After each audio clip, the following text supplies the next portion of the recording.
Hi, beautiful people. I hope you're all doing great, and I hope that God is taking very good care of you. Amito, Mitra here. For those of you who are watching me for the very first time, I come from Kampala, Uganda, East Africa, but I'm currently living in the United States of America, particularly Ohio. There is something I do not understand about the US. It is called the daylight savings, right? Yeah, because tell me why it is 5 p.m. right now and it's already dark outside. It's very, very dark. I remember months ago, like a month or two ago, it could start darkening at around 9 p.m. but now it's darkening at 5 p.m. Crazy, right? Anyway, in today's video, recently I was looking through my analytics and I realized that there is so many people watching me from the United States and the Caribbean, and something came to my mind.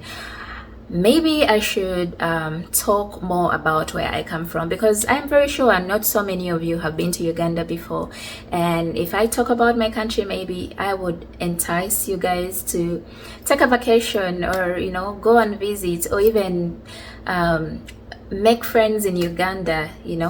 So I am going to be talking about Uganda every other 2 or 3 videos, and just let you know about my country, and if there is anything that is going on that is worth talking about, I'll also be talking about that, in my country, so that you guys get familiar to where I come from and whatever is happening in my country, right?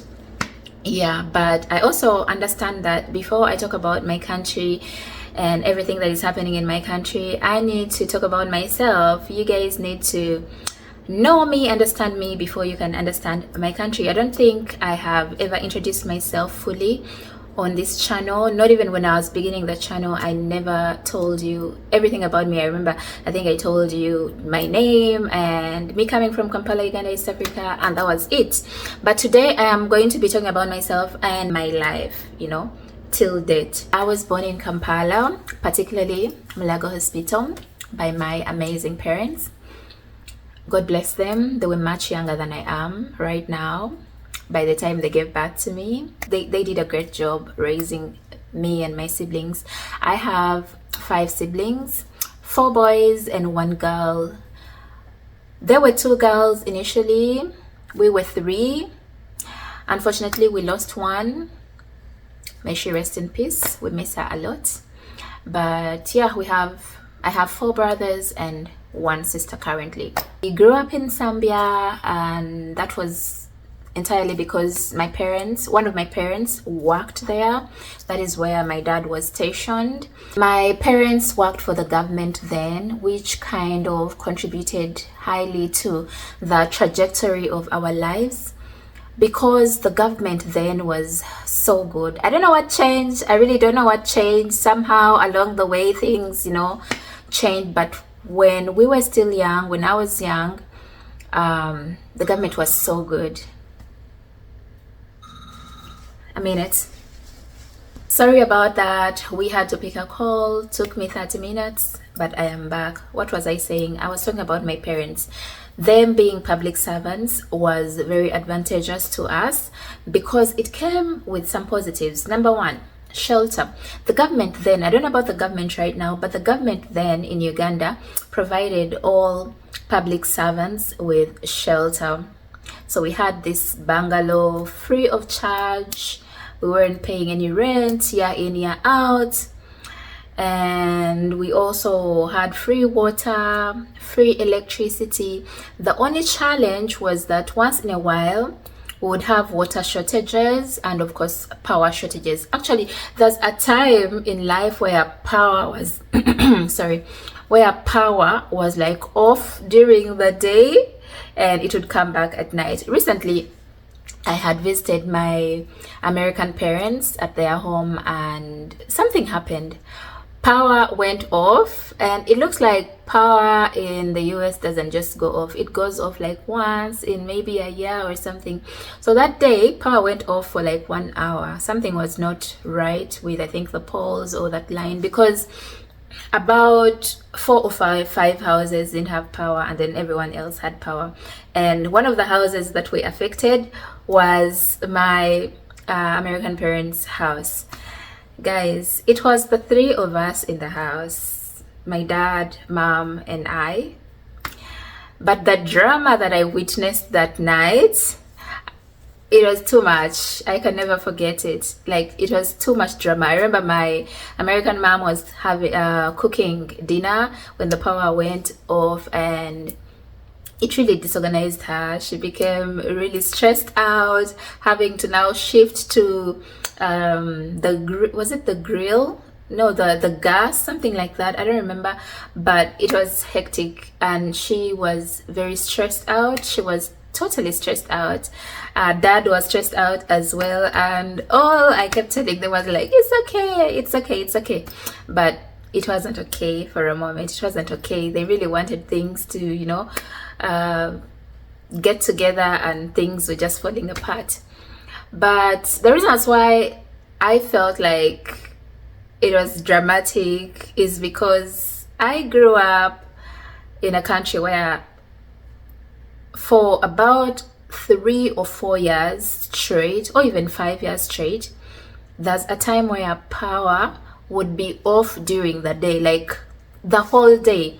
Power would go off at around 5 a.m. or 6 a.m. in the morning, and then it would be switched on at 7 p.m. like every day. Like it even sunk in our minds that power is only available in the night.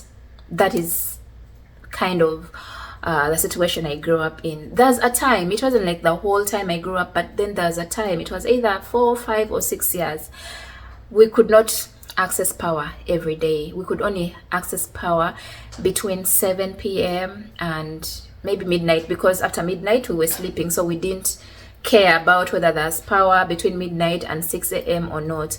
But at least I know sometimes when we woke up before 6 a.m. there's power, and then at exactly 6 a.m. like these guys, oh my god, like these guys were just there waiting. At exactly 6 a.m. they will switch off the power, and then at exactly 7 p.m. they'll switch it back on. So when power goes off in this country for like just a few minutes and everyone is stressed, it is, to me it's laughable. I'm sorry, but it's laughable because I've been through the worst. I have seen it all. Anyway, back to my story. Even if the government provided us with all those free things, it was hard. It was hard because there are times when we would have water shortages, and then we have to go to the well and fetch water, and the well was like a walkable distance, but quite far. Walkable distances in Africa, not like walkable distances here. Would walk for like, you walk for like 30 minutes to go fetch water at the well, but you might spend like 8 hours at the well because the line, the queue, like everyone wants water. Like the whole area does not have water, so everyone is going to get water from the well. There would be like fights and all those things, you know, whatever happens at the well, Africans can relate. Anyway, so in as much as the government was not charging us for that, sometimes it was tough when we had shortages of both power and electricity, but I'm still grateful that they provided those. I remember those power shortage days or years. We would use the time between 7 p.m. and like 10 or 11 p.m. to prepare for the following day. That was the time we would iron all the clothes that we needed to wear the following day. I came from a family where ironing was a must. Like my parents would scold me or us for wearing unironed clothes.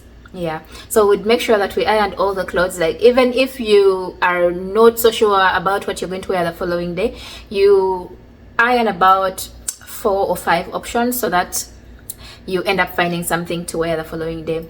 That would be the time we would like prepare water for tea, boil water and put in the flasks.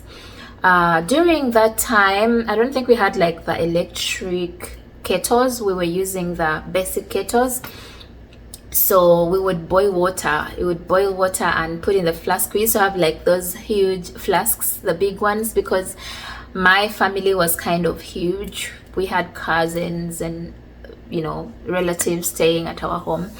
So yeah, we would boil the water, put it in the flasks, and sometimes we would even have to cook breakfast in the night. For example, if we're going to have like a togo the following day, we would cook it at night with the electricity, the free electricity, so that we don't have to spend on charcoal the following day.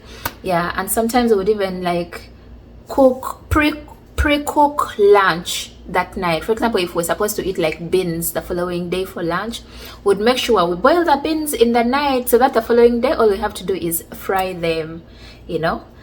So that was life growing up. And as much as these things were free, in the long run they kept us on our toes, you know. But it was all beautiful. To me, I look back and am grateful I went through that, because right now nothing can scare me. Like, been through it, you know. So the other beautiful thing about my parents being public servants was there was a school in the neighborhood that admitted children of public servants at a very less fee. It was a government school.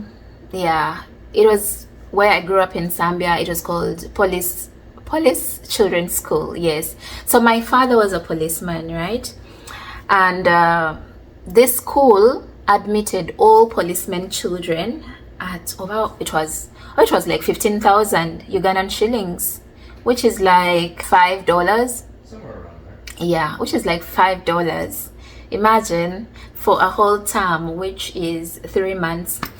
Unfortunately, that school was overcrowded. Like, we would be in a class in just like, we had classes and streams. So for example, maybe P1, because I was just there for I think a year and a half, P1 would be having like 6 streams. Like, there would be P1A, P1B, P1C, D, E, F, something like that.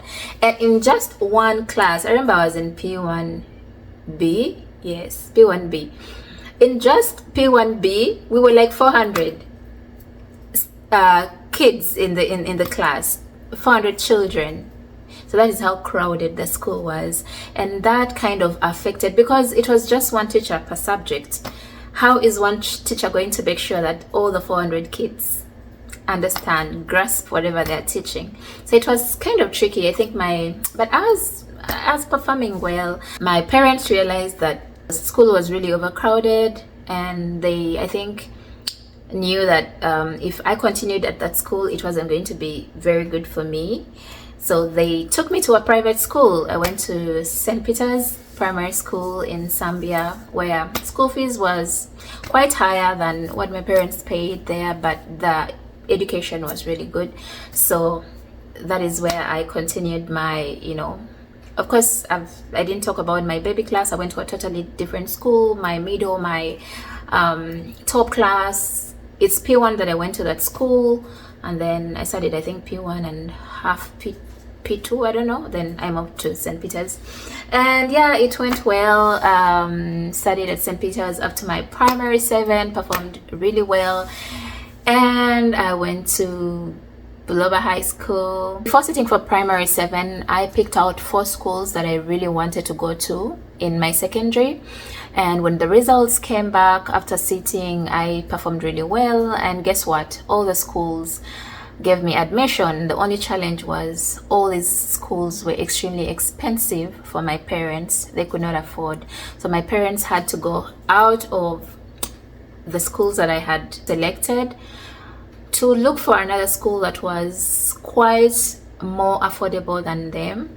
And that is how I ended up at Buloba High School. I remember going there. I remember like the whole time between when my mom got admission at that school and then started doing like preparation to take me to school, boarding school. I was so mad. I was like, oh my god, I've never heard of this school. What? Like, in my mind, I knew I was going to a village school. I I was so perturbed. I was really stressed out. I'd never heard of that school. But surprisingly, when I went there, I kind of fell in love with the school. Everyone was good. It took me a while, but I learned to fall in love with the school, and then my performance became better and better as well every other term. I started from the same school from senior 1 to senior 6. Good enough, I performed well at the end of it all. By then, getting 25 was the ish. Right now I think the best person gets, is it 20? I don't know, but by then it was 25 and I got above 20, which was really good. My parents were really happy, and I was admitted at Makerere University, which was my first choice. That's how I ended up at MOBS, pursuing procurement and supply chain management on a bachelor's level. So university was going well until my second year, when I lost my dad. I was making 20 years that same day, 5th of July, and I lost my father, who had fallen sick for just a few days. It was sad. Life became kind of hard for me. Yeah, losing a father is, I think, losing a parent is one of the hardest things, and it happened at a time when I really needed to like bond more with my dad, and you know, like the future was bright. When you see the future being bright, you want both your parents to be around to guide you through. I was almost graduating, and I was so excited about, you know, my parents being around for my graduation. So it was breaking. It was sad, but life happens. Anyway, I still ended up graduating. It went so well. My mom was happy. My siblings were so proud of me. And I was also happy that I had not disappointed my parents. And I had also given hope to my siblings, my younger siblings. Oh, my elder brother had already graduated. He graduated like 2 years before me. Yeah, he was also at Makerere, but like main campus, I was at MOBS. So my brother like motivated me to graduate, and then I also motivated my siblings, and you know, the circle went on and on. So after graduation, there's something I didn't tell you guys about. So when I was at the university where I went to, MOBS, we always had like two, I think they still do even now, we always had 2 internships. So we always have an internship after your first year, and then one after your second year. So after my first year, I was lucky to do my internship with the procurement department of the Uganda police, and I was placed at the location where most of the food, the tear gas, the uniforms, everything, supplies for the UPDF is stored. And that was really helpful for me, because that's the kind of procurement and supply chain I needed to understand. And I did my internship there, and it went really well. I had the best supervisors, I had the best, you know, fellow interns. It was nice. It was really nice. I learned a lot. And then in my second year internship, I still was lucky enough to do my internship with the Ministry of Internal Affairs, and yeah, it still went well. And guess what? After second year internship, the last day of the internship, you're like supposed to write down, you know, something to appreciate your supervisor and let them know that you're not coming back on Monday. Fortunately for me, my supervisor was like, no, Amito, we still need you on Monday. You have to be in office on Monday. Anyway, to cut the long story short, I was retained. I remember getting so emotional, and